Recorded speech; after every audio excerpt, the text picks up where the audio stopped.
The police asked Harold to repeat the story a few times to make sure they were hearing him correctly, and when these officers opened the front door to that apartment, they immediately could tell it was all true. Harold Alexander, who was a young stonemason living in Hamburg, Germany, came in contact with an old man named George Reel. George was the leader of a small religious group called the Lorber Society. Members of the Lorber Society believed that anybody outside of their small society was basically evil. Harold and his wife Dragma, they end up joining the Lorber Society, and they completely give themselves over to this very intense lifestyle. And then very quickly, their leader, George, became very ill, and it became clear he was going to die soon. When George was on his deathbed, Harold went to visit him, and after speaking with him privately in this room, Harold emerges and he tells his wife that George has told him that he is going to be the next leader of the Lorber Society. And then after George actually does die, everyone in the society just turns towards Harold.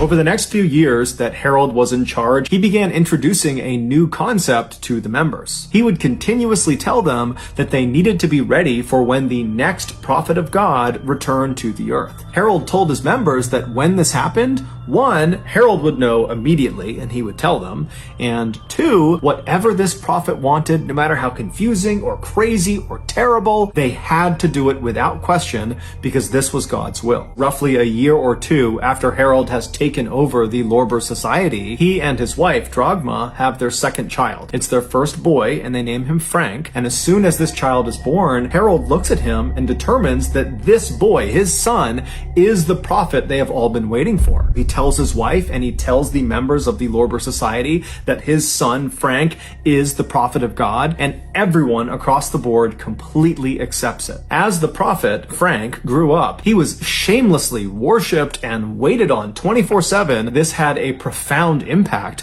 on the way Frank thought and how he behaved. He fully believed that he was the prophet of God, and he began using that authority to kind of boss his family around more than he really needed to, especially his three sisters and his mother. When Frank turned 16, he started thinking about girls, but he was conflicted because he had been taught everybody outside of this society he was a part of were evil. And so he went to his father and told him that he wants to start having with his mother and his sisters in order to stay pure. And his father, Harold, not only embraced the idea, he encouraged it. As for the four Alexander women, they completely accepted their new roles because they believed by doing whatever Frank the prophet wanted, they were serving God. Eventually, one of these sisters began talking to some of her very few friends at school about how she was kind of jealous of her other sisters for all the attention they were getting from Frank. And before long, rumors had started, and those rumors eventually made their way to the parents of students, and then from the parents, that made its way to the police. And before long, Harold had discovered that the Hamburg police were about to launch an investigation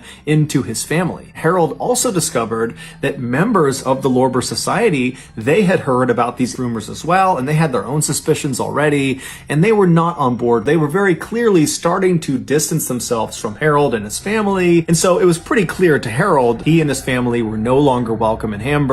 And so he goes to the Lorber Society and kind of retires. And then he and his family completely broke ties with the Lorber Society. They left Hamburg and fled south to Santa Cruz. And so they settle into this little apartment inside of this busy city. And very quickly, they fell back into their old routines of constantly worshiping Frank. And so their actions were now being driven by their own personal belief system. 10 months later, a wealthy doctor named Walter Trankler was at his villa, which was located not far from where the Alexanders lived, when he heard a knock at his front door.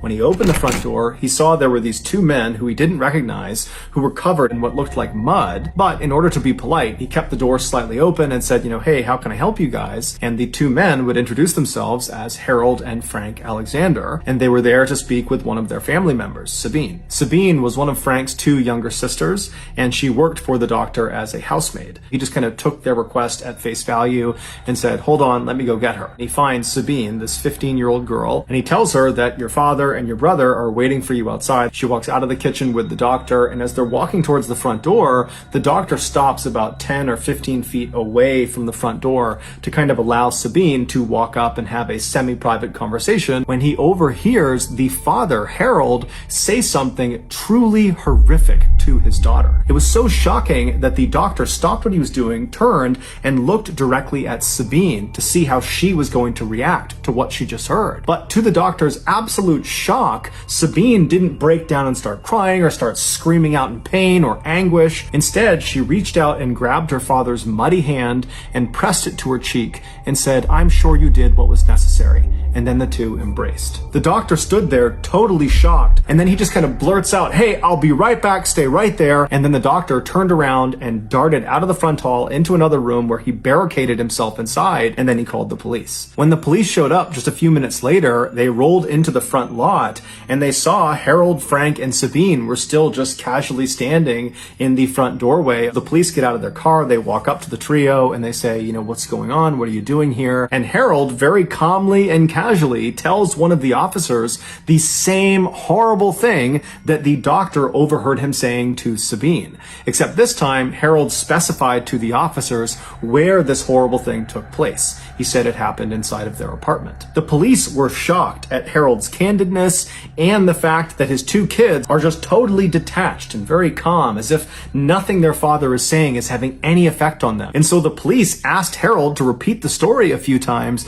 to make sure they were hearing him correctly, and then they just arrested Harold and his two kids. 3 other police officers were sent over to the Alexanders' apartment, and when these officers opened the front door to that apartment, they immediately could tell it was all true. One day before Frank and Harold arrived on the doorstep of the doctor's villa, the father and son were home in their apartment with the mother, Dragma, as well as 2 of the 3 sisters. It was 18-year-old Marina and 15-year-old Petra. At some point that afternoon, Dragma and Harold left the living room and went into one of the bedrooms to lie down and take a nap. And after they lie down, Frank, for some reason, gets up from the living room and walks into the bedroom and sits down on the edge of the bed and just stares down at his mother. And when his mother rolls over and looks up at her son, Frank would later tell police that the look she gave him was suggestive and it was offensive to Frank, and he believed she was not permitted to look at him that way. He said he instinctively knew that the killing hour was upon them. The killing hour was not a Lorber Society concept.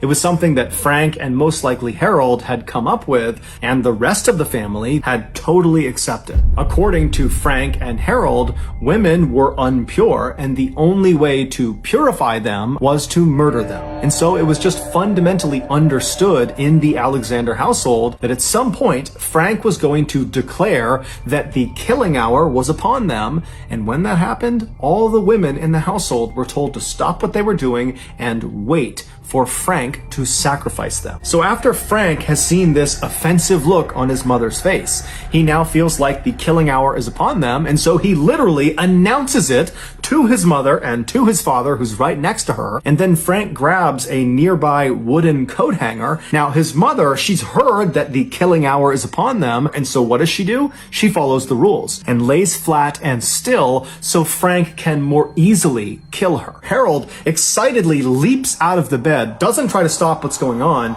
He runs into the living room and he begins playing the organ. And so with all this commotion going on in the house, the other 2 sisters that were there, Marina and Petra, they come out of their bedrooms into the living room. They see their father playing the organ, and they look into the bedroom where they hear all this noise, and they're looking at this happening. They're not doing anything. They're just staring at it. And then their father says to them, "The killing hour is upon us." And so the girls, when they hear this, they know the rules, and they make their way over to the center of the living room, and they sit down cross-legged, and they begin to patiently wait their turn. The following day, they went to the doctor's villa to tell Sabine the good news. Harold, her father, says to her, "Sabine, we wanted to tell you right away that Frank and I have just finished killing your mother and your sisters." To which Sabine walks up to him, takes her father's hand, presses it to her cheek, and says, "I'm sure you did what was necessary." This, of course, is what the doctor saw and overheard that was so horrible. Psychiatrists would ultimately determine that Frank and Harold were not mentally fit to stand trial, and so they were both committed to an asylum for the criminally insane. Both men never showed any remorse or regret about what they had done. In fact, they continued to justify their actions by saying, because of them,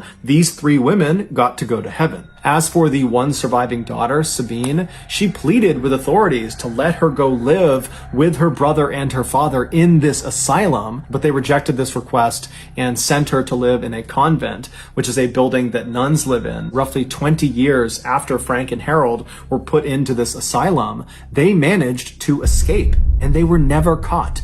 To this day, their whereabouts remain unknown. Just know that I really appreciate your support, and until next time, that's going to do it. See ya.